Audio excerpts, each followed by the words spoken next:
এই হত্যাকাণ্ডের সাথে সরাসরি একটি প্রতিবেশী দেশ ইন্ডিয়া, একটি রাজনৈতিক দল আওয়ামী লীগ এবং মাস্টারমাইন্ড হলেন শেখ হাসিনা।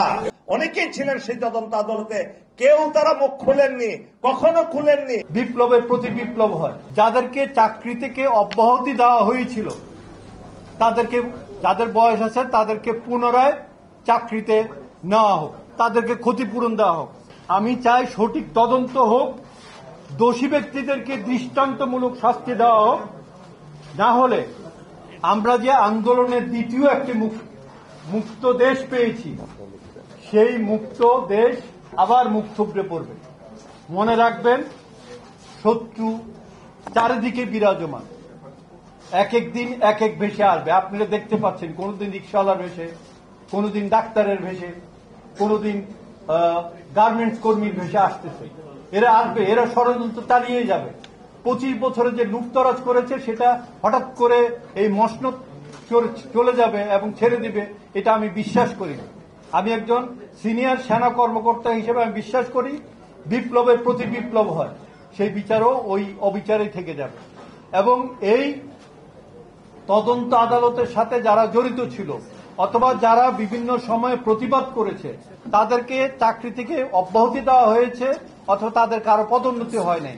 যারা পদোন্নয়ন করেছে, যারা সাপোর্ট দিয়েছে, তারা তরতর করে উপরে উঠে গিয়েছে। আমি চাই যাদেরকে চাকরি থেকে অব্যাহতি দেওয়া হয়েছিল তাদেরকে, যাদের বয়স আছে তাদেরকে পুনরায় চাকরিতে নেওয়া হোক, ক্ষতিপূরণ দেওয়া হোক, তাদেরকে ক্ষতিপূরণ দেওয়া হোক। সবশেষে আমি বিডিআরের একজন শহীদের কথা বলে শেষ করব। ক্যাপ্টেন নূর আমার আত্মীয়, তার লাশ আমরা আইডেন্টিফাই করতে পারিনি। শেষে 5 জনের লাশ আমরা আইডেন্টিফাই করতে পারি নাই। এর মধ্যে বিডিআর এর যিনি সিনিয়র জেসিও ছিলেন তিনি, কর্নেল গুলজার, ক্যাপ্টেন নূর সহ আরো 2 জন। এর মধ্যে একজনের লাশ করা হয়েছিল ফিঙ্গারপ্রিন্টের মাধ্যমে অনেকদিন পরে।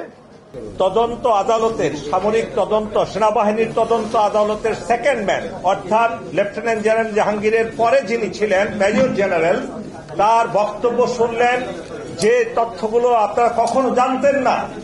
এই হত্যাকাণ্ডের সাথে সরাসরি একটি প্রতিবেশী দেশ ইন্ডিয়া, একটি রাজনৈতিক দল আওয়ামী লীগ এবং সেই রাজনৈতিক দলের সকল নেতারা এবং মাস্টারমাইন্ড হলেন শেখ হাসিনা। এবং যারা যারা এই ষড়যন্ত্রের সাথে জড়িত ছিল তাদের প্রত্যেককে পদোন্নতি দিয়ে তিনি সর্বোচ্চ পদে বসিয়েছেন। আপনারা এতেই বুঝতে পারেন যারা যারা যে সামরিক নেতা, সামরিক অফিসাররা এই ষড়যন্ত্রের সাথে জড়িত ছিল এবং যে সকল রাজনৈতিক নেতারা জড়িত ছিল তাদেরকে বহু গুণে পদোন্নতি দিয়ে এই হাসিনা তাদেরকে, এই অসৎ নোংরা অফিসারদেরকে সর্বোচ্চ পর্যায়ে আসীন করেছেন। এখানেই আমাদের শ্রদ্ধেয় মেজর জেনারেল, আপনারা বুঝতে পারলেন আমি শুরুতে যা বলেছিলাম, অত্যন্ত সৎ, নির্ভীক, ইমানদার, দেশপ্রেমিক অফিসার না হলে কখনো এই তথ্য প্রকাশ্যে বলার সাহস হবে না। অনেকেই ছিলেন সেই তদন্ত আদালতে, কেউ তারা মুখ খুলেননি, কখনো খুলেননি,